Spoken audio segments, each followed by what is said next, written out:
Thank you, Mr. Chairman. Thanks for calling this hearing. I have to say, what we've been learning is so deeply disturbing at so many levels. First, we discover that Wells Fargo had a sales culture that was blatantly antithetical to what's best for customers. We discover that management had far too few common sense controls in place to prevent the kind of abuse that customers were subject to. We discover Wells Fargo executives completely out of touch. In a 2011 Forbes article, Wells Fargo was rated the best at cross-selling its products. Only problem is we discovered Wells Fargo wasn't always cross-selling, signing up customers for products when you know the customer doesn't want the product, failing to notify customers about these sham accounts open in there. And this isn't cross-selling, this is fraud. That's what this is. And then we discover way too little done to prevent it from continuing even after it was discovered.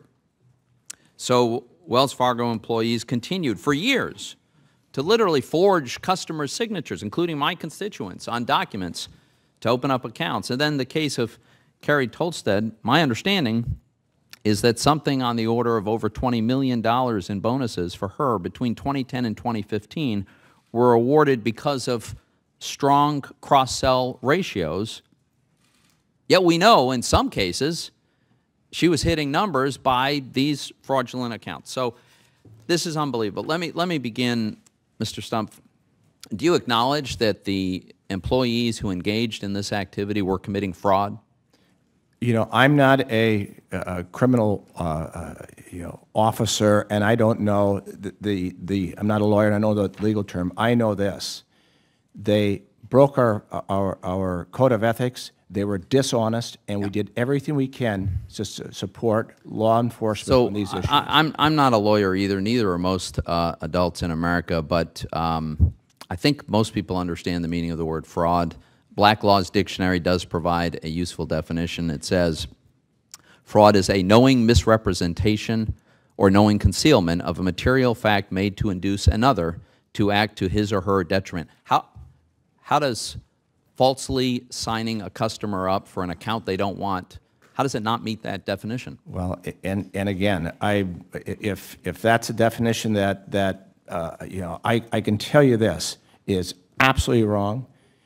We found this out. We got rid of those people, and they have no place. That behavior has no place in our culture. If that means fraud, that means fraud. At what point did you alert your regulators and law enforcement that you had probably criminal activity happening on a large scale? Yeah, well, again, it was 1% of our people, Senator, and but I know that 5,000 is a big number. It's bigger than my hometown. I do know that. And it was, but we also had the vast majority who did the right thing. But let's talk about those.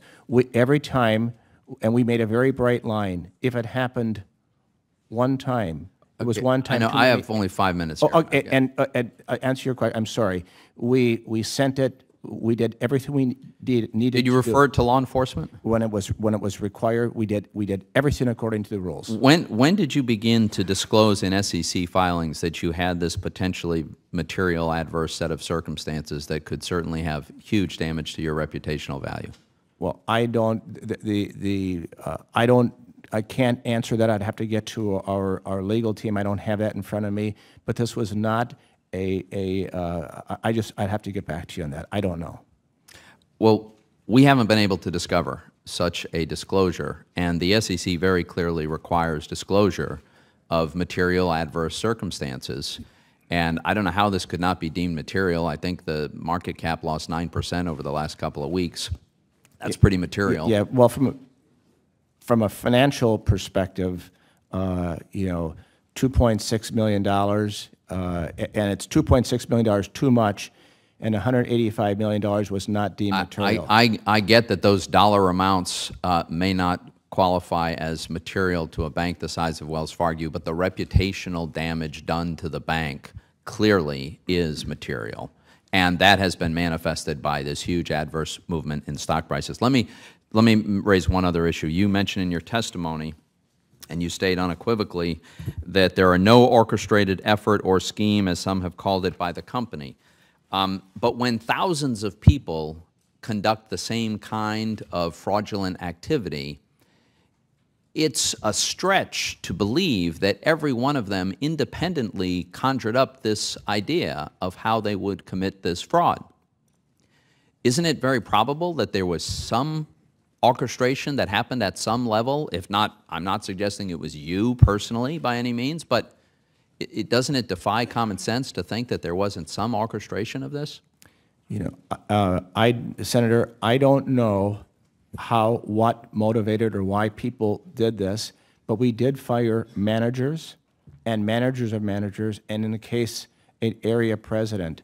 So again, you know, this 1% is way too many. I don't want to minimize it, but I also want to make sure that we recognize that the vast majority of the people did exactly the things we wanted them to do to help deepen customer relationships, help them succeed financially. And also, we have put a number of other controls in place besides taking sales goals off the table. We now have, we don't open any deposit account today or any credit card without a signature. And while there's a couple of cases where ADA and where they can't, we'll have a dual notice, we're also doing mystery shopping, and we're also giving customers a 1-hour notice by email, or if they don't have an email, by letter, to make sure that we know exactly, and they know exactly what they've opened. It seems like it took an awfully long time to impose those sort of basic controls. I see I'm out of time. Thank you, Mr. Chairman. Senator Bemend.